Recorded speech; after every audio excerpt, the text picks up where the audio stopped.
நண்பர்களே வணக்கம். தாவேகா ஆட்சியின் மைன்ஸ் அண்ட் மினரல்ஸ் அமைச்சர் டாக்டர் டி.கே. பிரபு அவர்களை நாம சந்திச்சு அவரிடம் நாம கனிம வள கொள்ளை, கடந்த திமுக ஆட்சியில் எந்த அளவிற்கு கனிம வள கொள்ளை நடந்திருக்கு அப்படிங்கிறதுக்கான ஆதாரங்களை, மிக முக்கியமாக திருநெல்வேலி மாவட்டத்தில் நம்ம வெளிக்கொண்டு வந்த அந்த ஆதாரங்களை பற்றியும் அதன் மீது எப்படி இன்று வரை நடவடிக்கை எடுக்கப்படவில்லை என்பதற்கான விஷயங்களையும் ஒரு மனுவாகவும், இரண்டாவதாக இந்த ஒன் டைம் ரெகுலரைசேஷன் ஸ்கீம் அப்படின்னு சொல்லிட்டு இந்த தேர்தலுக்கு முன்பாக திமுக ஒரு ஃபண்ட் ரைசிங் ஸ்கீம் மாதிரி அவங்க எப்படி கனிம வளங்களை காலி செய்தவர்கள் அவர்கள் சம்பாதிப்பதற்காக அந்த மாதிரி ஒரு திட்டம் கொண்டு வந்தாங்க, அதை வித்ட்ரா பண்ணணும் அப்படிங்கிறது கேட்டோம்.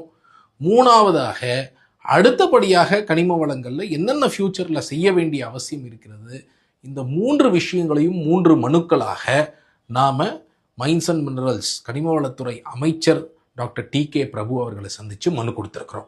அந்த மனுக்களை பற்றி தான் விரிவாக நம்ம இந்த வீடியோவில் பார்க்க இருக்கிறோம். நம்பர் 1, திருநெல்வேலியில் நம்ம எல்லாருக்கும் தெரியும், அடைமதிப்பான் குளம் அப்படிங்கிற இடத்துல ஒரு விபத்து 2022 நடக்குது.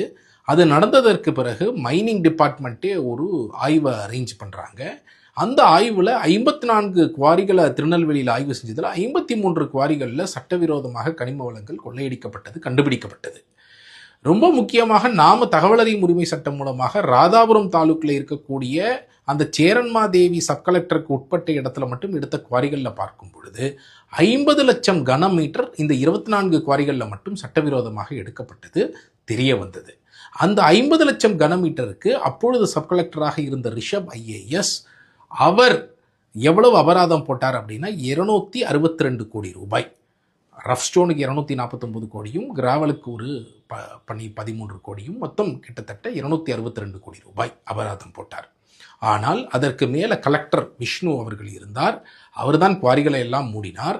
அவர்களுக்கு ஒரு மிகப்பெரிய அழுத்தத்தை அப்பொழுது சபாநாயகராக இருந்த அப்பாவுவா இருக்கட்டும், அந்த லோக்கல் எம்எல்ஏ எம்பியாக இருந்த ஞான திரவியம் மிகப்பெரிய அழுத்தங்களை கொடுத்தும் கூட அவர்கள் திறக்கவில்லை. அதனால என்ன பண்ணாங்கன்னா, மேலே மைனிங் கமிஷனரையே மாற்றி ஜெயகாந்தன் என்ற ஒரு ஐஏஎஸ்ஐ கொண்டு வந்து அவர் எப்படி 262 கோடி ரூபாய் அபராதத்தை வெறும் 13.8 கோடியாக குறைத்தார்.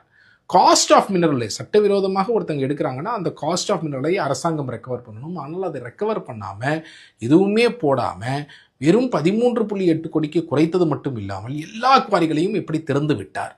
இதையெல்லாம் ஆதாரங்களுடன் இந்த ஜெயகாந்தன் பண்ண ஊழல், அப்பொழுது அமைச்சராக இருந்த துரைமுருகனுக்கு இது தெரியாமலானதற்கும் அவரும் இதில் விசாரிக்கப்பட வேண்டும். மேலும் இந்த 262 கோடி ரூபாய் அபராதத்திற்கு திரும்ப